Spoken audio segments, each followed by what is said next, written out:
Hey guys, this is Ryan from 60 Cycle Hum, the guitar podcast. Today, I'm fortunate enough to have a Gibson M2 here that I borrowed from Aaron Abubo of the Gear Slum podcast.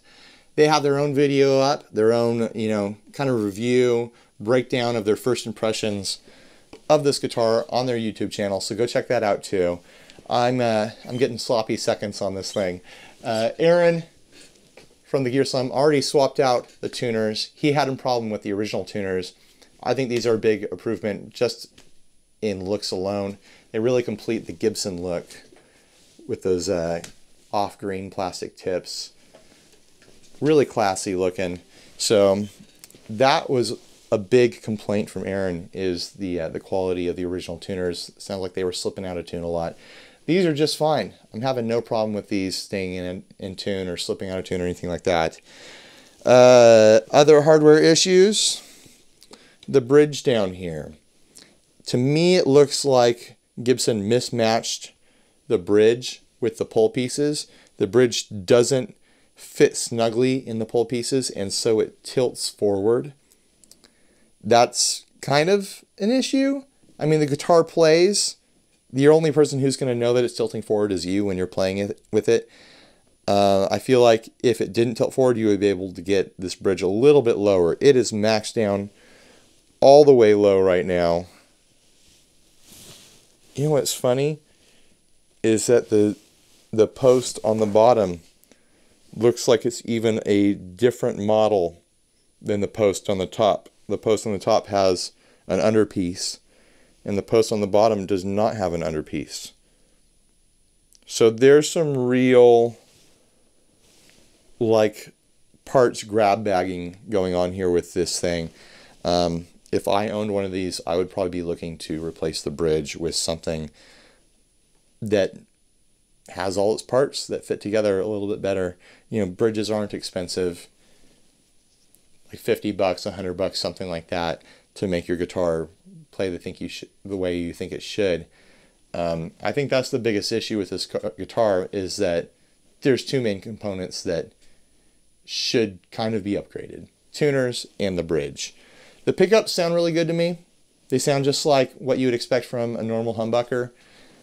I wouldn't change the pickups on this guitar unless I had a really specific plan, like, oh, I want a guitar with, like a lipstick humbucker sound in the bridge, or like a Gretschy sound, or drop some EMGs in there for a really crazy heavy metal sound.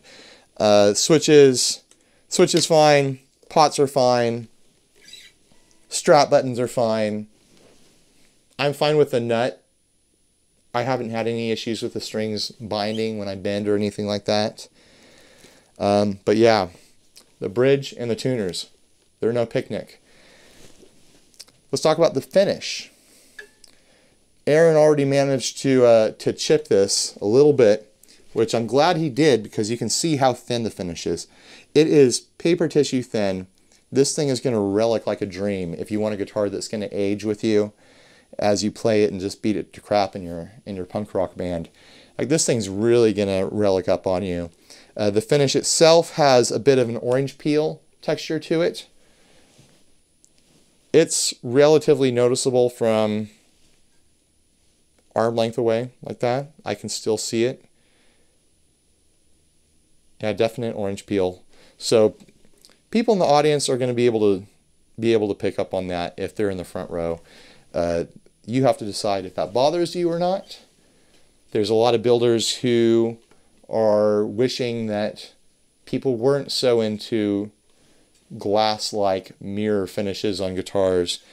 You pick up older guitars, vintage guitars, they have hand-rubbed lacquer, and it's going to have orange peel, and that's just the feel of a handmade instrument. In this thing's case, I think it's just a matter of they sprayed the finish so thin that there was no way for them to polish it down to plate glass finish without biting into the paint, which is just fine. I think, he paid $300 for this thing. Amazon had a sale, and the other colors were $250. That's crazy. And before the sale, this thing is $500. And the other colors are $400. That's nuts for a USA made guitar. This is made in the USA. They paid Americans to make a guitar and it ended up being $500 and less. That's magic right there. Other things about this guitar. I like the little knot right there. I don't know if I mentioned that already. That's another thing that's for a guitar that's this affordable, made in USA. It's just going to go by quality control, little nuts. They're not going to throw necks away. They got to sell these things for $400. You got to keep that neck, even if it's got a little knot in it. It is a set neck, no bolt-on. That surprised me, just because you see in the more affordable Epiphones that they'll be bolt-on. They still went and set the neck on this. Some people complain that the neck is flat to the body. The neck doesn't tilt down the way a normal Gibson would.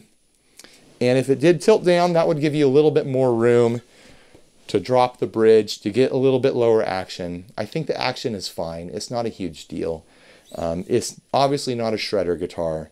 It's not as fast as my SG back here, but that's a regular USA SG. This is a $400 USA guitar. What do you want? It's completely playable with the action how it is.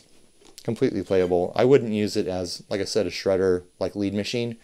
But if you're in a punk rock band, if you're a cowboy chord strummer, even if you do like to play, leads a lot of the time, it's a playable guitar. There's nothing wrong with it. Well, I hope this has been the information you're looking for on this thing. Someone holding it, someone talking about it. I'm going to do a little bit of playing. Thanks for watching, guys.